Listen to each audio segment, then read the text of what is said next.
Assalamu alaikum, welcome back. We're continuing to read from the book al-Ajwaba al-Jaliya fi al-Ahkam al-Hanbaliya, or the clear answer in the Hanbali Rulings by Sheikh Musa bin Issa al-Qaddoomi rahimahullah.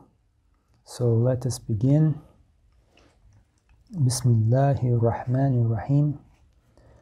Alhamdulillahi Rabbil Alameen. وصلى الله وسلم على سيدنا محمد وعلى آله وصحبه أجمعين. سبحانك لا علم لنا إلا ما علمتنا إنك أنت العليم الحكيم. اللهم انفعنا بما علمتنا وعلمنا بما ينفعنا وزدنا علما وعملا يا رب العالمين. قال المؤلف رحمه الله نفع الله به وبعلومه وعلوم مشايخنا في الدارين.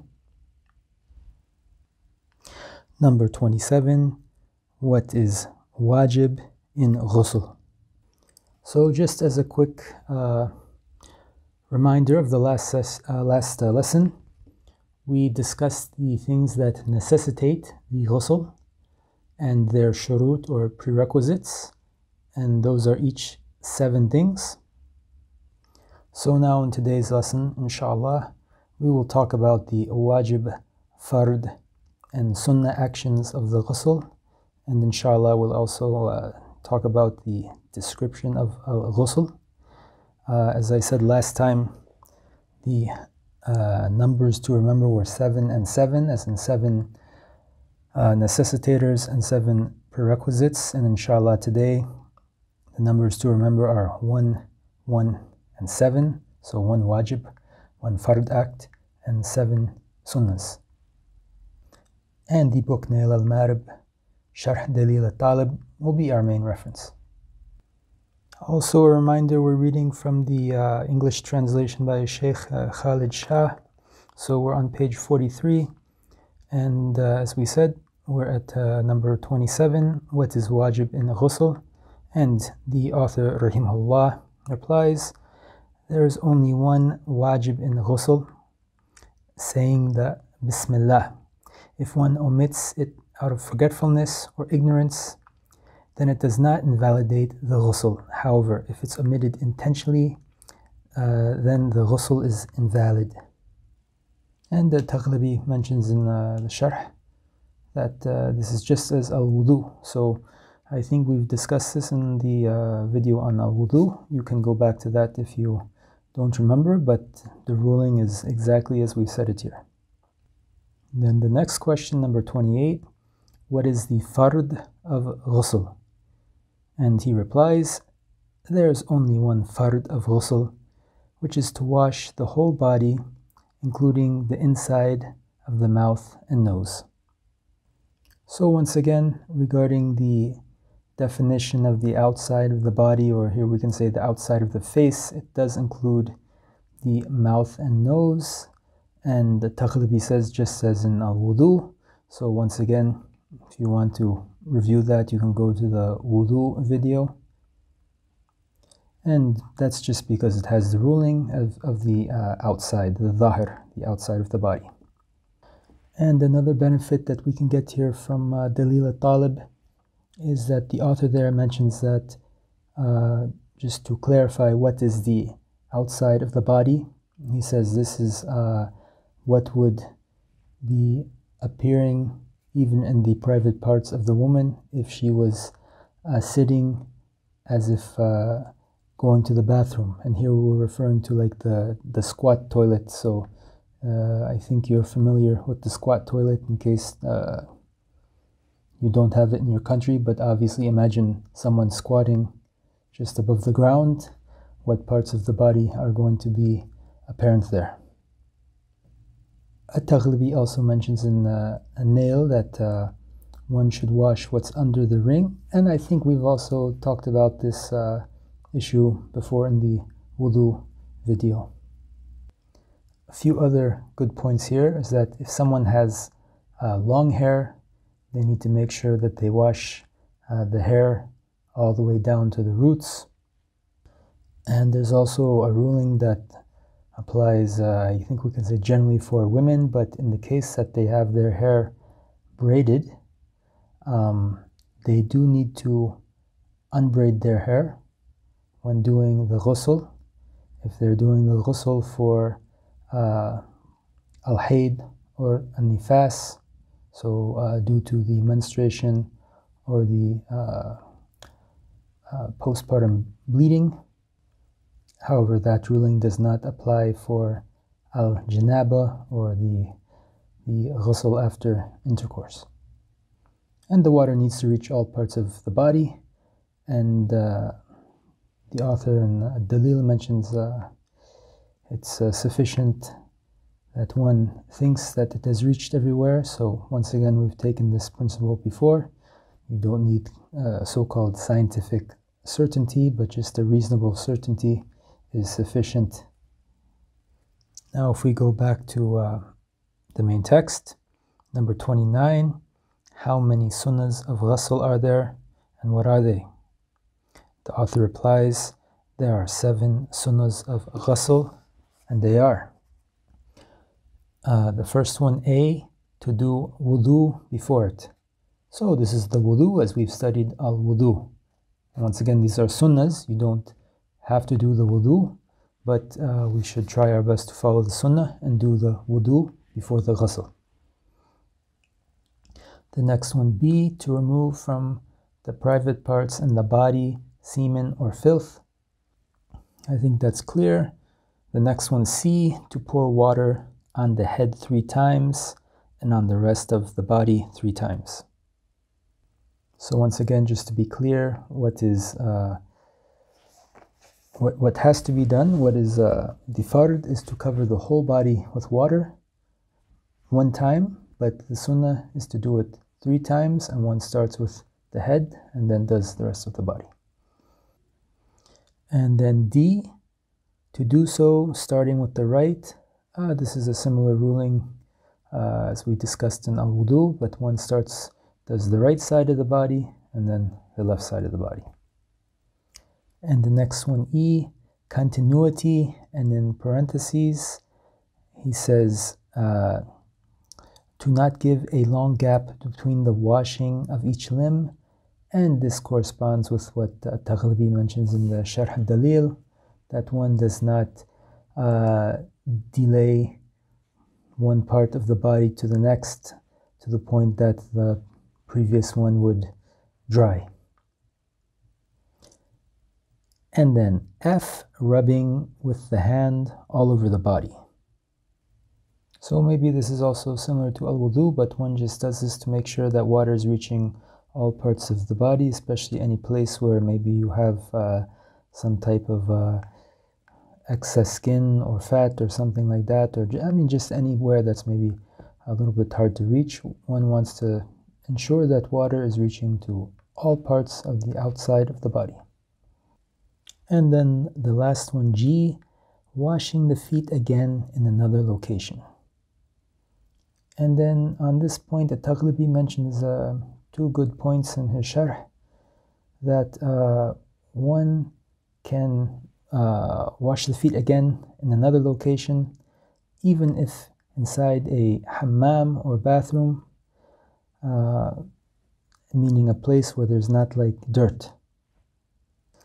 And he also mentions that if one wants to delay the washing of the feet in the wudu to the very end, then this can also count for that. So it's like you would start in the beginning, as we said, with the wudu.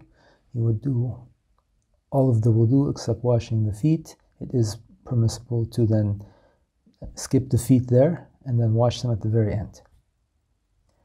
Another good benefit from a nail is that after this section it does kind of have a review of the niyyah. So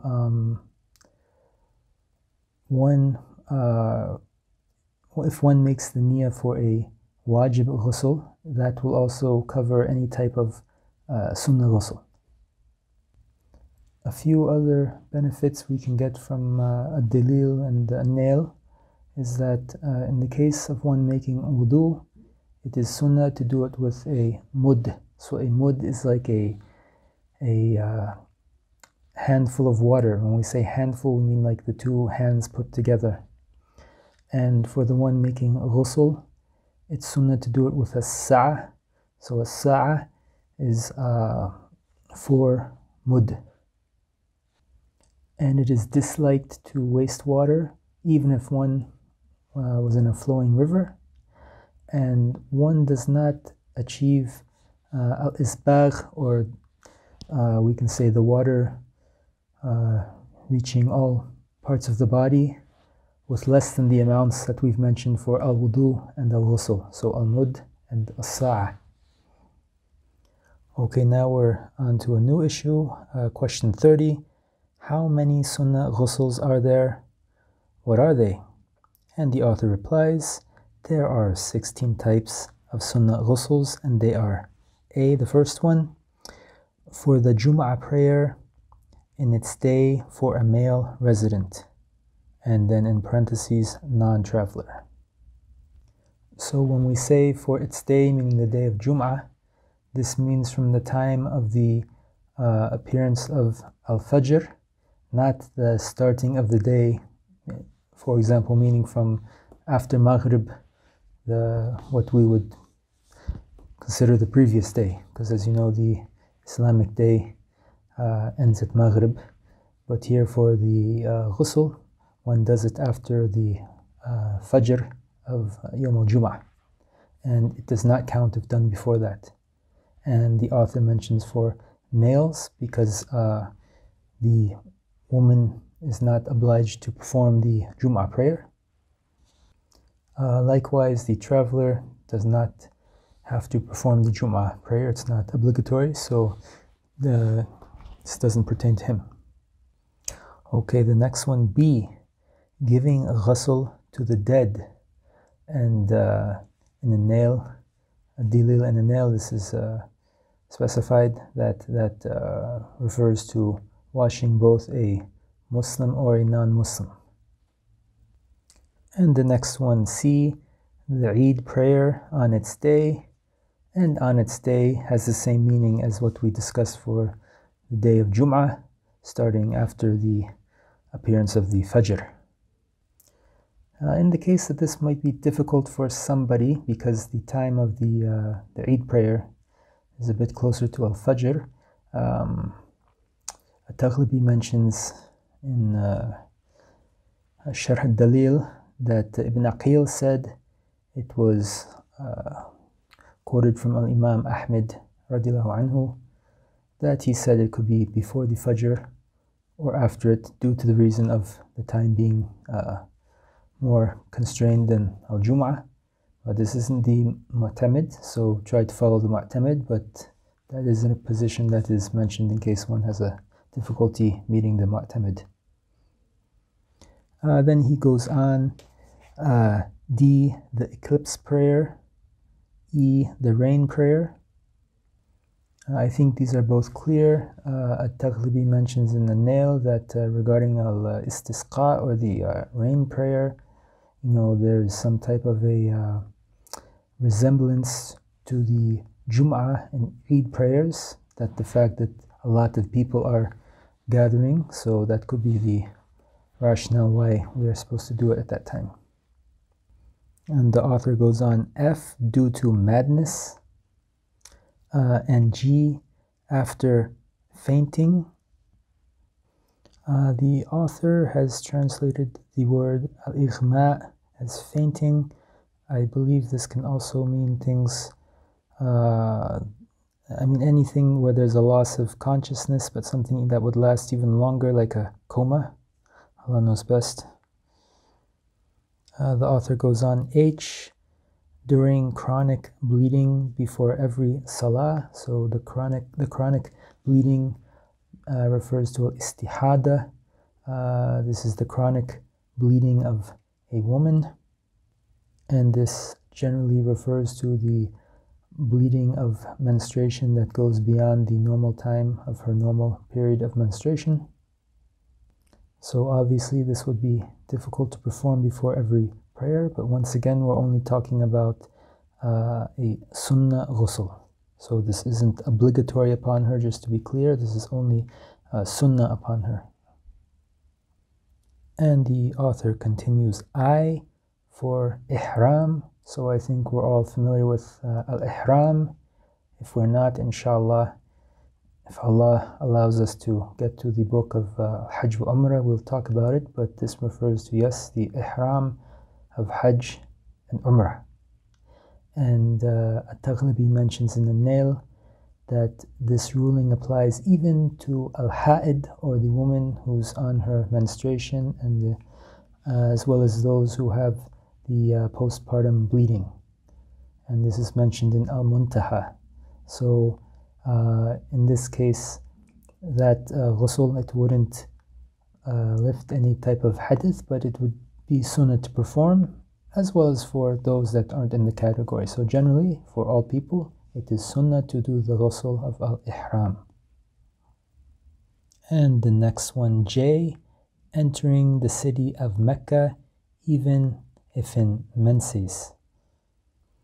So once again, sunnah for all those who want to enter the city of Mecca, even the woman who's on menstruation. And the author goes on, K, entering the sanctuary around Mecca. So the haram, or the masjid of al-haram in Mecca, I think this is clear. And the author goes on, L, before standing at Arafah. And I think we're familiar with Arafah, but this is the mountain where people stand during the Hajj. So if you don't know about that, inshallah, Allah will allow us to get to that lesson. And Taghlibi mentions in the Sharh that this is what is narrated by Malik from Nafi' from Ibn Umar, and that is the golden chain of transmission in hadith. The next one, M, before tawaf ziyarah. And then N, before tawaf al-wida'. And then O, staying the night at Muzdalifah. And the last one, P, before stoning the Jamarat. So these are all acts of the Hajj. We will discuss them in more detail, but at this point just memorize that it is sunnah to do the ghusl before these acts. And then regarding the stoning of the Jamarat, At-Taghlibi mentions that what is apparent is that this is for every day. So one is supposed to do it for 3 days, and in that case one would do that every day. This is what is mu'tamad and agreed upon. There are some other cases that Taghlibi mentions in the nail. So he mentioned that Ibn Zaghuni said also for sa'i, it's sunnah to do ghusl, but that's not mu'tamad. And then he mentions that in al-Mubda' that the author says it's quoted from Imam Ahmed that one also does a ghusl for visiting the qabr, or the grave of the Prophet sallallahu alaihi wasallam. But once again, this isn't mentioned in the list of the mu'tamad. And it's said that if one were to have intercourse more than once, it is sunnah to do it for each intercourse. Once again, this isn't the mu'tamad. And the Taghlibi concludes that it is not mustahab to do the ghusl for entering Tayyibah, meaning al-Medina al-Munawwara, nor due to al-Hajama, or the cupping of blood. And another good final point, this is what the author has mentioned back in al-Ajwabah, that and to make tayammum is mustahab, or preferred, for all of the above out of necessity. We are going to discuss tayammum in the next lesson, but tayammum would be performing an act that in place of doing the purification with water. So we'll talk about that in more detail if you're not familiar with it, but in the situation where you don't have water and you want to try to perform the sunnah, you can do it with a tayammum alternatively. So we've previously mentioned that the book Dalil al-Talib, which al-Ajouba is based on, is a book that's organized in a very kind of logical way, but accordingly it doesn't have these sections on like the description of how to do something. It's just telling you this is the condition and the Wajib and the Fardh and the Sunna acts. So we'll quickly just kind of skim through what's mentioned in Al-Muntaha, and it's Sharh by Al-Buhuti to give a quick description of Al-Ghusl. So this description is applying to both the Wajib and Mustahib or preferred ghusls or the Sunnah ghusls. So one first makes the intention, and perhaps the broadest or best intention in that case we can say Araf al-Hadath al-Akbar, so to lift the greater hadath, but one can also make intention for specific things like prayer or Jum'ah, etc. And then one begins with the Wajib act, saying the Bismillah after making the intention, and then one washes his hands 3 times, and he does this outside of the container. If you're making wudu from a container, maybe nowadays most of us have some type of a shower, but in that time it was common to do it out of a container, and in fact we still have to do it that way a lot. I have to do it sometimes here where I live. And then one washes any type of contaminant from his body. So this refers to both we can call it a pure contaminant like mani, or impure things. So Al-Buhuti mentions in the Sharh al-Mani and Najasa, and Al-Buhuti says in the Sharh that after one cleans these contaminants, one hits his hand on the ground or on the wall 2 or 3 times. Then one performs the wudu in its entirety, and here we're talking about, we can say, the best way to do it. So when we say in its entirety, that includes cleaning the feet here. And then one washes his head 3 times and ensures that the water reaches the scalp and the roots of the hair in case it's long. After washing the head 3 times, one washes the body 3 times, starting from the right side. And when one is doing this, one can wipe the body with his hand to ensure that water is reaching to all places of the body. And when one is done, one can go and wash his feet in another location. So we will end here. Inshallah, the next lesson we will discuss tayammum. O Allah, please purify our hearts, our bodies, our minds, and our intention.